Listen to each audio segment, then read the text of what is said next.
Halo, saya Ingatan Zega, NIM 221010500846, kelas 06 SMJE 006. Di sini saya akan menjelaskan terkait materi konsep psikologis dan perilaku keuangan pada mata kuliah Behavioral Corporate Finance yang diampu oleh Bapak Rudi Setiawan SEMM. Latar belakang dari materi ini adalah perilaku keuangan individu, di mana perilaku keuangan individu tidak hanya dipengaruhi oleh faktor ekonomi, tetapi juga oleh faktor psikologi seperti sikap, self-control, locus of control, materialisme, dan bias kognitif. Di Indonesia, perilaku konsumtif dan rendahnya kebiasaan menabung masih menjadi tantangan, sehingga penting memahami peran psikologi dalam keuangan untuk membantu individu membuat keputusan keuangan yang lebih baik dan meningkatkan kesejahteraan finansial mereka.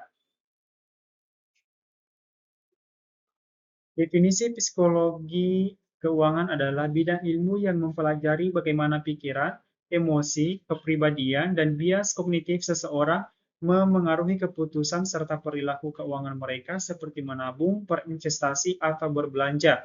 Psikologi keuangan menyoroti bahwa keputusan keuangan tidak selalu rasional karena seringkali dipengaruhi oleh faktor-faktor psikologi seperti rasa takut, optimisme berlebihan, kepercayaan diri, dan kebiasaan. Misalnya, seseorang bisa saja mengambil keputusan investasi yang kurang bijak karena terlalu percaya diri atau takut kehilangan, bukan semata-mata berdasarkan perhitungan logis. Oleh karena itu, pemahaman psikologis penting untuk memahami tantangan yang dihadapi individu dalam membuat keputusan keuangan yang rasional.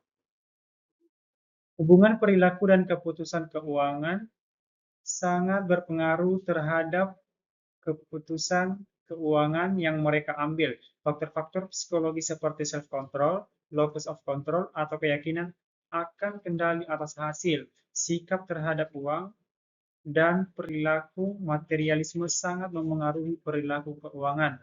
Self-control terbukti berperan besar dalam pengelolaan keuangan yang lebih baik, sedangkan materialisme cenderung berdampak negatif. Selanjutnya adalah aspek psikologi. Ada beberapa yaitu yang pertama, self-control. Kemampuan mengendalikan dorongan konsumsi sangat berpengaruh pada perilaku keuangan yang sehat, seperti menabung dan berinvestasi. Meta-analis menunjukkan bahwa, terutama pada orang dewasa, seseorang dengan self-control tinggi cenderung lebih disiplin dalam mengelola keuangan dan merasa lebih aman secara finansial. Kedua, locus of control.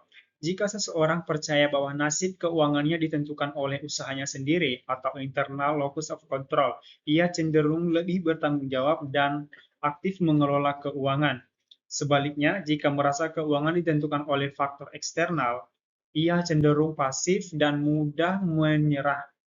Bisa disimpulkan bahwa internal LOC atau keyakinan bahwa hasil keuangan dipengaruhi oleh usaha sendiri berhubungan positif dengan perilaku keuangan pada kelompok muda. Sedangkan eksternal LOC atau menganggap nasib atau pihak luar yang menentukan cenderung negatif. Ketiga, materialisme dan sikap keuangan. Sikap positif terhadap uang, seperti melihat uang sebagai alat mencapai tujuan, mendorong perilaku keuangan yang sehat. Namun, materialisme atau mengutamakan kepemilikan barang justru membuat seseorang lebih boros dan kurang menabung. Selanjutnya, bias kognitif dalam keuangan. Bias kognitif adalah kesalahan berpikir yang sering terjadi dalam pengambilan keputusan. Contohnya termasuk bias konfirmasi, di mana seseorang lebih cenderung mencari informasi yang mendukung pandangan atau investasi mereka. Sebagai studi kasus, seorang karyawan muda bernama Andi memiliki penghasilan tetap setiap bulan. Namun Andi sering mengalami kesulitan menabung karena kebiasaan berbelanja impulsif, terutama saat ada diskon atau promosi di media sosial. Setelah melakukan refleksi, Andi menyadari bahwa ia cenderung memiliki self-control yang rendah dan mudah terpengaruh oleh lingkungan sosial serta iklan. Selain itu, Andi juga memiliki bias optimisme, yaitu merasa yakin bahwa keuangan di masa depan akan selalu membaik, sehingga menunda menabung atau berinvestasi. Akibatnya, ketika menghadapi kebutuhan mendadak, Andi harus berutang atau menggunakan kartu kredit, yang akhirnya menambah beban keuangan. Setelah mengikuti pelatihan literasi keuangan dan belajar mengelola emosi serta bias psikologis, Andi mulai menerapkan anggaran baru, menahan keinginan berbelanja impulsif, dan menetapkan tujuan keuangan jangka pendek. Hasilnya, Andi merasa lebih puas dengan kondisi keuangannya dan mampu menabung secara rutin. Studi ini menunjukkan bahwa faktor seperti self-control, bias kognitif, dan literasi keuangan sangat mempengaruhi perilaku keuangan individu dan kesejahteraan finansialnya. Kesimpulan dari materi ini adalah psikologi berperan penting dalam memahami dan mempengaruhi keputusan finansial. Dengan mengenali emosi dan bias kognitif, individu dapat belajar untuk mengelola keuangan mereka yang lebih baik dan membuat pilihan yang lebih cerdas. Pemahaman ini bukan hanya memberi keuntungan pribadi, tetapi juga membantu dalam membangun kepercayaan pasar. Oke teman-teman, demikian yang bisa saya jelaskan terkait materi ini, dan semoga bermanfaat. Kurang lebihnya saya minta maaf. Terima kasih.